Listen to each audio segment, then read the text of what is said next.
नमस्कार। ऐसी दिव्य मूर्ति को देख गंगा प्रिय कूडल संगम देव के शरण की सती धन्य हुई। चन्न बसवण्णा।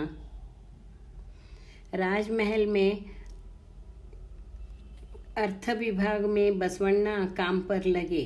उनकी कर्तव्य निष्ठा, प्रामाणिक वृत्ति, बुद्धिमत्ता, विनयशील वृत्ति, प्रसन्न और प्रभावी दिव्य व्यक्तिमत्व के कारण उनकी उत्तरोत्तर प्रगति होती गई। वे लेखनिक से लेखापति, लेखाध्यक्ष और अर्थमंत्री तक हो गए। समय नदी के समान होता है, क्योंकि एक बार स्पर्श किया हुआ पानी हमें फिर मिलता नहीं, वह बह जाता है। ऐसे ही समय का भी है, बीता हुआ वक्त फिर से नहीं आता। इसीलिए हमें हर क्षण का उपयोग कर लेना चाहिए, जैसे बसवण्णा कर रहे थे। अपनी नौकरी के साथ साथ वे शैक्षणिक, सामाजिक, आर्थिक तथा आध्यात्मिक क्षेत्र में भी कार्य कर रहे थे। समाज में फैले हुए भेदभाव के पहाड़ को दूर करने का उनका प्रयोग कुछ हद तक यशस्वी हुआ था। उन्होंने दया ही धर्म का मूल है, कायक ही कैलाश है, कर्म ही कैलाश है, सदाचार ही स्वर्ग है, दुराचार ही नरक है, ऐसे अनेक घोष वाक्य समाज को दिए थे।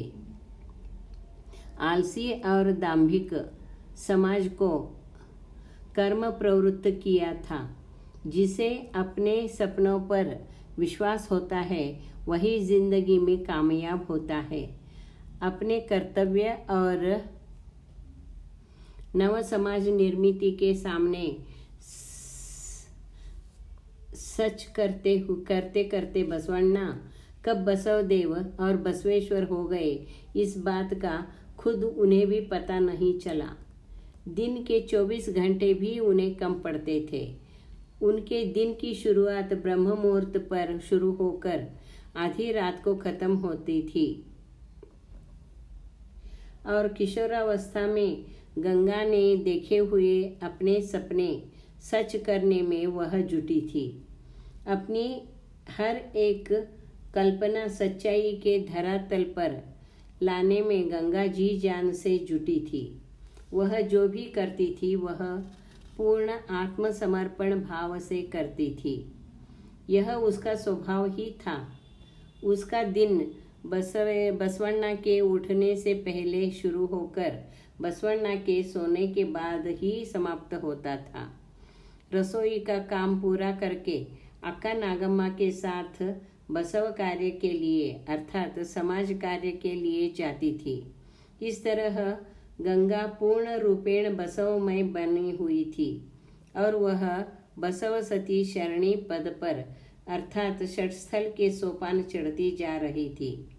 लेकिन कुछ दिनों से उसके मन में उदासीनता आ रही थी, क्योंकि उनके संसार रूपी लता पर अभी तक फूल नहीं खिला था।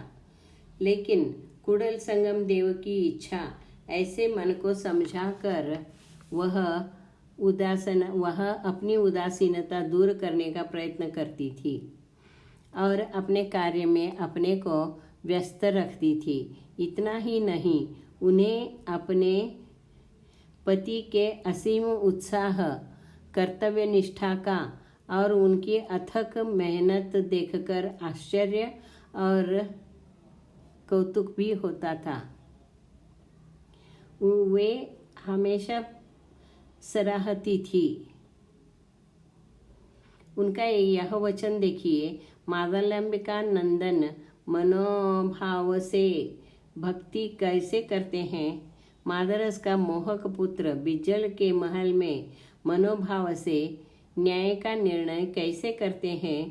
पूर्ण मनोभाव से लिंगार्चन करके लिंग तृप्ति का अनुभव कैसे करते हैं। गंगा प्रिय कूडल संगम देव के शरण चन्न बसवण्णा। पतिनिष्ठ पतिव्रता सती गंगांबिका पति के सभी सामाजिक कार्य में मदद करती थी। सामूहिक पूजा, दासोह, लिंगार्चन, दीक्षा, इन सब के साथ साथ वे स्त्रियों के सर्वांगीण उन्नति के लिए भी अनेक कार्य करती थी। स्त्रियों को पढ़ना लिखना सिखाना, शस्त्र विद्या सिखाना और अपने इष्ट अर्थात पसंद का कायक कर्म करके अर्थार्जन करके वे उन्हें स्वावलंबी बनने के लिए प्रेरित भी करती थी, मदद भी करती थी। यह सब सिखाकर वे अपने विचारों के अनुसार उन अबलाओं को सबला, सुशिक्षित, ध्येयनिष्ठ, कर्तव्यपरायणा, लिंग प्रेमी, शिवशरणी बनाने में प्रयासरत थी। मन में किए अपने प्रतिज्ञा से वे प्रतिबद्ध थी और उसी दृष्टि से वे सतत प्रयत्न करती रहती थी। इसलिए उन्होंने अनेक संस्थाएं और मंडल भी स्थापित किए थे और उनके द्वारा वे कार्यरत भी थी। स्त्रियों को समान हक दिलाने का उन्होंने प्रण ही किया था। इसलिए उन्हें एक क्षण का भी विश्राम नहीं मिलता था। अतः पूर्वाश्रम की अर्थात मायके की, सहेलियों की, रिश्तेदारों की भी याद करने के लिए उनके पास वक्त नहीं था। ऐसे में एक दिन उन्हें रानी मल्लिका का संदेश मिला कि नीललोचना बहुत बीमार है, आकर मिलकर जाओ। गंगांबिका को धक्का ही लगा। वे समझ नहीं पा रही थी कि अचानक उसे क्या हो गया। उन्होंने अक्का नागम्मा को यह बात कही तो वे भी नीला को देखने के लिए आई। दोनों मिलकर महल गई।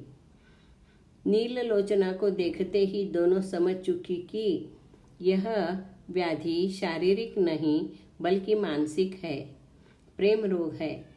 गंगांबिका को कूडल संगम का वह दिन याद आया। उस रात वे दोनों बसवा के बारे में भरभरा कर बोलती रही थी। आज भी बसवा के बारे में बोलते वक्त नीला की आंखें चमक उठती थी, मुख प्रसन्नता और उत्साह से भर उठता था। जी जान से वह गंगा की बसवा के बारे में कई बातें सुन रही थी। बसवा के नवीनतम वचनों को उसने संगीतबद्ध किया था। बसवा का नव समाज निर्मिति का कार्य कैसे चल रहा है। बसवा का स्वप्न पूर्ण होने के मार्ग पर है और उसे पूरा करने के लिए वे सभी क्या क्या और कैसे काम कर रहे हैं आदि सब वह बहुत ही उत्सुकता से सुन रही थी। लेकिन गंगा और नागम्मा को उसकी ओर देखा नहीं जा रहा था। वह सुंदर, पवित्र, शांत, सात्विक और तरोताजा चमेली के फूल के जैसे उसका रूप अब पूरा सूख गया था और चमकीली तेजस्वी आंखें निस्तेज हो गई थी और अंदर धस गई थी। रंग काला पड़ गया था और शरीर तो केवल अस्थि पंजर बनकर रह गया था। गंगा ने बहुत सोच समझकर एक निर्णय लिया, एक फैसला किया। धन्यवाद।